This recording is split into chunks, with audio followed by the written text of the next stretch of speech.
Assalamualaikum warahmatullahi wabarakatuh. Pada kesempatan ini saya ingin menyampaikan materi pembelajaran kita yang keempat, yaitu adalah mengamankan sistem. Yang pertama adalah mengatur akses, yang merupakan sebuah sistem keamanan yang penting dalam membatasi pengguna untuk mengakses ruangan. Sistem akses kontrol sama dengan pintu biasa yang menggunakan gembok untuk mengunci dan kunci untuk membukanya. Akses kontrol terbagi menjadi beberapa model, yaitu yang pertama adalah Mandatory Access Control atau MAC, yang merupakan hak akses diatur oleh pusat berdasarkan tingkat keamanan. Yang kedua adalah Directionary Access Control atau DAC, di mana pemilik dari sistem menentukan siapa yang diberi hak akses. Yang ketiga adalah Role Based Access Control atau RBAC. Akses kontrol diatur berdasarkan peran dalam suatu perusahaan atau organisasi tertentu. Yang keempat adalah Attribute Based Access Control atau ABAC. Akses kontrol di mana hak akses diberikan menggunakan atribut dari pengguna. Selanjutnya adalah menutup servis yang tidak digunakan. Seringkali diberikan dengan beberapa servis yang dijalankan sebagai default. Sebagai contoh, pada sistem Unix, servis-servis berikut sering dipasang dari vendornya, yaitu Finger, Telnet, FTP, SMTP, POP, Echo, dan seterusnya. Servis tersebut tidak akan semuanya dibutuhkan. Untuk mengamankannya, servis yang tidak diperlukan sebaiknya dimatikan karena sudah banyak kasus yang menunjukkan abuse dari servis tersebut. Kurangnya pengetahuan tentang servis-servis yang memang telah aktif secara default setelah menginstal sistem komputer menjadi celah atau lubang keamanan. Cara menutupnya yaitu klik Start, kemudian Control Panel, lalu Administrative Tool, dan Service. Jika statusnya adalah Start, berarti port sedang terbuka. Klik kanan di salah satu service, Properties, lalu ubah Startup Type menjadi Disable.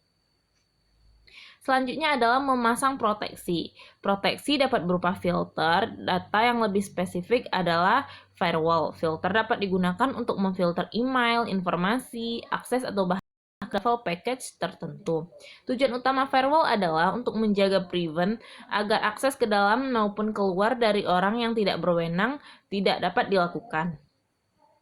Fungsi firewall yang pertama adalah untuk mengontrol dan mengawasi paket data yang mengalir di jaringan. Yang kedua, melakukan autentikasi terhadap akses. Yang ketiga, aplikasi proxy firewall mampu memeriksa lebih dari sekedar header dari paket data. Dan yang terakhir yaitu mencatat setiap transaksi kejadian yang terjadi di firewall. Pemantauan adanya serangan yaitu menggunakan sistem monitoring system untuk mengetahui adanya tamu tak diundang atau intruder, atau adanya serangan atau attack. Nama lain dari sistem ini adalah Intrusion Detection System atau IDS, yang merupakan sebuah aplikasi perangkat lunak atau perangkat keras yang dapat mendeteksi aktivitas yang mencurigakan dalam sebuah sistem atau jaringan, atau dapat juga melakukan inspeksi terhadap lalu lintas inbound dan outbound dalam sebuah sistem atau jaringan.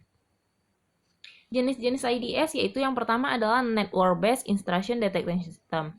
Semua lalu lintas yang mengalir di sebuah jaringan akan dianalisis untuk mencari apakah ada percobaan serangan atau penyusupan ke dalam sistem jari.